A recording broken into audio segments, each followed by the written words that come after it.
മോദി, നിങ്ങൾ പാകിസ്ഥാന്റെ വെള്ളം നിർത്തിയാൽ ഞങ്ങൾ നിങ്ങളുടെ നാവ് പിഴുതെടുക്കും. മോദി, നിങ്ങൾ പാകിസ്ഥാന്റെ വെള്ളം നിർത്തിയാൽ ഞങ്ങൾ നിങ്ങളുടെ ശ്വാസം നിർത്തും. കശ്മീരിലെ നദികളിൽ രക്തമൊഴുകും. ഇതായിരുന്നു ഹാഫിസ് സയ്യിദ് എന്ന് പറയുന്ന പൽഗ്രാമിൽ ഭീകരാക്രമണം നടത്തിയതിൻ്റെ ആസൂത്രകന്റെ വെല്ലുവിളി. സിന്ധു നദീജല കരാർ ഇന്ത്യ നിർത്തിവെക്കുന്നതിനെക്കുറിച്ച് സംസാരിച്ച ഇവിടെ ഇങ്ങനെ പാകിസ്ഥാനികൾ പരിഭ്രാന്തരായി എന്നതിൻ്റെ തെളിവാണ് ഇതെന്ന് വിദഗ്ധർ പറയുന്നു. വെള്ളം നിലച്ചാൽ രക്തമൊഴുകും എന്ന ഹാഫിസ് സയ്യിദിന്റെ ഭീഷണി വരും ദിവസങ്ങളിൽ കശ്മീരിൽ കൂടുതൽ ഭീകരാക്രമണങ്ങൾ ഉണ്ടാകാനുള്ള സാധ്യത ഉയർത്തുന്നുണ്ട്. ഹാഫിസിന്റെ പഴയ വീഡിയോ ആയുധമാക്കി പാകിസ്ഥാൻ രഹസ്യാന്വേഷണ ഏജൻസിയായ ISI ഇന്ത്യയെ പരസ്യമായി ഭീഷണിപ്പെടുത്താൻ ശ്രമിക്കുന്നു എന്ന് നിഗമനമുണ്ട്. സിന്ധു നദീജല കരാർ റദ്ദാക്കാനുള്ള തീരുമാനം പാകിസ്ഥാനിലെ ജലക്ഷാമം കൂടുതൽ രൂക്ഷമാക്കുമെന്ന് പാക് അധികൃതർക്ക് ആശങ്കയുണ്ട്. ചൊവ്വാഴ്ച പഹൽഗാമിൽ നടന്ന ഭീകരാക്രമണത്തിൽ 26 പേർ കൊല്ലപ്പെട്ടതിന് പിന്നാലെയാണ് പാകിസ്ഥാനെതിരെ ഇന്ത്യ കടുത്ത നിലപാട് സ്വീകരിച്ചത്. സുരക്ഷാ സമിതി യോഗത്തിന് ശേഷം ഇന്ത്യ നിരവധി ഉപരോധങ്ങൾ പ്രഖ്യാപിച്ചു.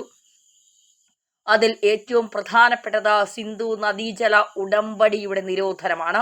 ഈ കരാർ ഇന്ത്യക്കും പാകിസ്ഥാനും ഇടയിലുള്ള 6 നദികളിലെ വെള്ളം പങ്കിടുന്നത് കൈകാര്യം ചെയ്യപ്പെടുന്നു. ഇന്ത്യയുടെ ഈ തീരുമാനം മൂലം നദികളിലെ ജലപ്രവാഹത്തെക്കുറിച്ചുള്ള വിവരങ്ങളോ അനുബന്ധ ഡാറ്റയോ ഇനി പാകിസ്ഥാന് ലഭിക്കില്ല. ഈ നദികളെ വളരെയധികം ആശ്രയിക്കുന്നതിനാൽ പാകിസ്ഥാന്റെ കൃഷിയിലും സമ്പദ് വ്യവസ്ഥയിലും ഇത് ആഴത്തിലുള്ള സ്വാധീനം ചെലുത്തും.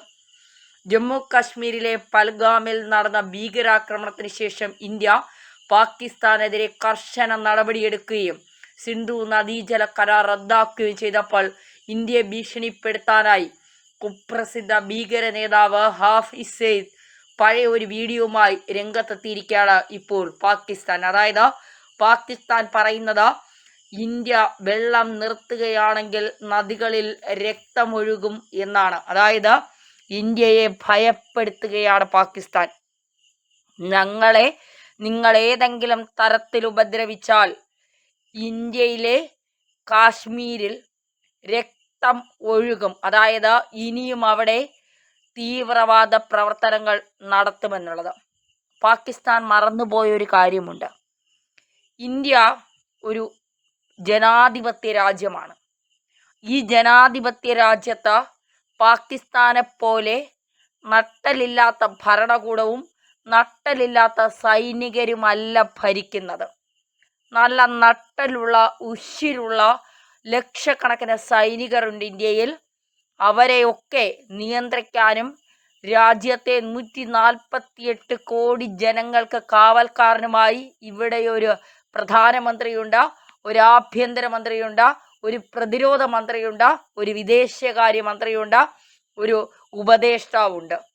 അജ്ഞാതന്മാർ ഓരോരുത്തരായി വന്ന് നിങ്ങളുടെയൊക്കെ ഓരോ ഭീകരരെ കൊന്നിട്ട് വരുമ്പോഴും ഇന്ത്യക്ക് കൃത്യമായ പ്ലാനിംഗ് ഉണ്ട്. ഇന്ത്യക്ക് കൃത്യമായ ലക്ഷ്യങ്ങളുണ്ട്. ഷിംല കരാർ റദ്ദാക്കിക്കൊണ്ട് മണ്ടത്തരം പാകിസ്ഥാൻ കാണിച്ചതുപോലെ ഇന്ത്യ കാണിക്കില്ല. കാരണം ഇന്ത്യയിലുള്ള നേതാക്കന്മാർക്ക് അല്ലെങ്കിൽ ഇന്ത്യയെ നയിക്കുന്നവർക്ക് നല്ല ബുദ്ധിയും വിവരവും ഉണ്ട് എന്നുള്ളതാണ്. പാകിസ്ഥാനിൽ ആഭ്യന്തര കലാപം തുടങ്ങിക്കഴിഞ്ഞു. അതായത് ബലൂചിസ്ഥാൻ ഒരു ഭാഗത്ത് നിന്ന് അടി തുടങ്ങി. 7 പാക് സൈനികരെയാണ് ബലൂച്ച് ആർമി തീർത്തിരിക്കുന്നത്. ഒരു ഭാഗത്ത് നിന്ന് പാകിസ്ഥാൻ വിഘടിപ്പിച്ചുകൊണ്ട് ബലൂചിസ്ഥാൻ ഒരു രാജ്യമായി മാറാൻ, പ്രത്യേകിച്ച് ബലൂചിസ്ഥാന് ഇന്ത്യക്കൊപ്പം നിൽക്കണമെന്നാണ് ആഗ്രഹം. ബലൂച്ച് ആർമിക്ക് എല്ലാ സഹായവും ചെയ്യുന്നത് ഇന്ത്യയാണ് എന്നുള്ള പാകിസ്ഥാന്റെ ആരോപണവുമുണ്ട് ഒരു ഭാഗത്ത്. തീർച്ചയായിട്ടും ഈ സമയത്ത് ഇന്ത്യ അത്തരമൊരു സഹായം ബലൂച്ച് ആർമിക്ക് ചെയ്താൽ അത് ഇന്ത്യക്കാർ മുഴുവൻ ഒന്നിച്ചെടുക്കുന്ന ഒരു തീരുമാനം പോലെ തന്നെയായിരിക്കും. കാരണം ഇന്ത്യക്കാരെ ദ്രോഹിക്കാനായി പാകിസ്ഥാൻ ഇറങ്ങിത്തിരിച്ചാൽ 4 ഭാഗത്തു നിന്നും പാകിസ്ഥാൻ അടിയുണ്ടാകും. പാകിസ്ഥാൻ പ്രതിരോധ മന്ത്രി തന്നെ പറയുന്നു, പൽഗാമിൽ നടന്നതിൽ എല്ലാ ഭീകരവാദികളും സ്വാതന്ത്ര്യ സമര പോരാളികളാണ് ഞങ്ങൾക്ക്. മാത്രമല്ല അവരെയൊക്കെ സഹായിച്ചത് ഞങ്ങളാണെന്ന്. ഈ ഒരൊറ്റ വാക്കുമതി എല്ലാ ലോക രാജ്യങ്ങളും പാകിസ്ഥാനെ ഒറ്റപ്പെടുത്തും. വെള്ളം കിട്ടാതെ പാകിസ്ഥാനിലെ ആളുകൾ ഓരോരുത്തരും ഭരണകൂടത്തിനെതിരെയും സൈന്യത്തിനെതിരെയും തിരിഞ്ഞ് അവിടെ വലിയ കലാപമുണ്ടാക്കും. ജനങ്ങൾ ചേരി തിരിഞ്ഞുള്ള കലാപത്തിന് കൃത്യമായ പദ്ധതി തയ്യാറാക്കുന്നു പാകിസ്ഥാനിൽ എന്നുള്ള വിവരങ്ങളാണ് പുറത്തു വരുന്നത്. അതായത് ഇന്ത്യയിൽ മതം ചോദിച്ച് കൊന്നു എന്ന് പറഞ്ഞ് ഹിന്ദുവിനെയും മുസ്ലിമിനെയും തമ്മിത്തല്ലിക്കാമെന്ന് വിചാരിച്ച പാകിസ്ഥാനിലെ മണ്ടന്മാർക്ക് തെറ്റുപറ്റി. സ്വന്തം രാജ്യത്ത് തന്നെ അത് നടപ്പിലാകാൻ പോകുന്നു. അതായത് ഭസ്മാസുരന് വരം കിട്ടിയതുപോലെയാണ് ഇപ്പോൾ പാകിസ്ഥാന്റെ അവസ്ഥ.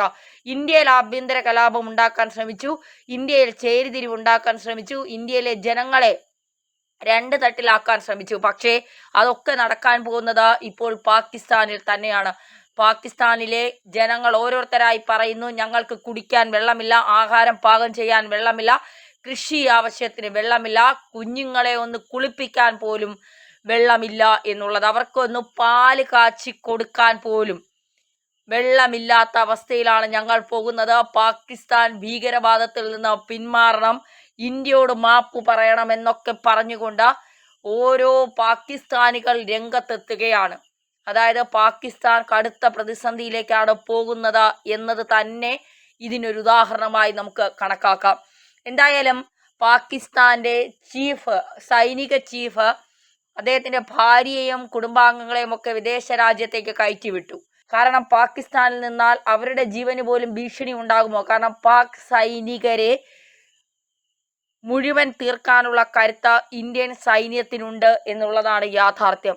അത് പാകിസ്ഥാന് നന്നായി അറിയാം.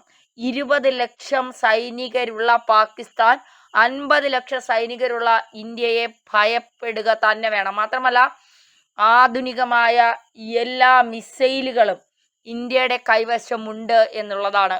എവിടെയാണോ തീവ്രവാദി ഇരിക്കുന്നത് അവിടേക്ക് മാത്രം പോയി പൊട്ടിത്തെറിച്ച് തിരിച്ചു വരാൻ ശേഷിയുള്ള മിസൈലുകൾ നമുക്കുണ്ട്. അതായത് ആ ബിൽഡിങ്ങിൽ, ഏത് ബിൽഡിങ്ങിലാണോ തീവ്രവാദി ഇരിക്കുന്നത് ആ ബിൽഡിങ്ങിനെ ഒന്നും ചെയ്യാതെ തന്നെ തീവ്രവാദി ഇരിക്കുന്നിടത്ത് പോയി അതിനെ കൊന്നിട്ട്, ആ തീവ്രവാദിയെ കൊന്നിട്ട് വരാനുള്ള എല്ലാ സൗകര്യങ്ങളും ഇന്ന് ഇന്ത്യക്കുണ്ട്. ഇന്ത്യ പ്രതിരോധ മേഖലയിൽ വളരുകയാണ്. സൈനിക ശക്തിയിൽ ഇന്ത്യ 4-ാം സ്ഥാനത്താണ്. 9-ാം സ്ഥാനത്തുണ്ടായിരുന്ന പാകിസ്ഥാൻ കുതിച്ച് കുതിച്ച് കുതിച്ച് കീഴ്പോട്ട് 12-ാം സ്ഥാനത്തേക്ക് എത്തി നിൽക്കുകയാണ്. അപ്പോൾ സൈഫുള്ള ഹാഫിസ് ഹസൂരി ഭയക്കണം, ഭയന്നേ മതിയാകൂ. അതായത് അവിടെ ചോര ഒഴുകുമെന്ന് പറയുമ്പോൾ പാകിസ്ഥാനിൽ എത്ര പേരുടെ ചോര ഒഴുകുമെന്ന് കാത്തിരുന്ന് കാണുക തന്നെ വേണം. അതായത് ഇന്ത്യ തുനിഞ്ഞിറങ്ങുകയാണ്, ഇന്ത്യ അടി തുടങ്ങുകയാണ്. അത് ഏത് വഴിയാണ് എന്ന് മനസ്സിലാക്കാതെ ആകാശത്ത് നോക്കിയിരിക്കുകയാണ് പാക് പട്ടാളം. ഏത് വഴി വന്നാലും താങ്ങാൻ കഴിയാത്ത രീതിയിലായിരിക്കും ഇന്ത്യയുടെ അടി എന്നുള്ളത് ഉറപ്പാണ്.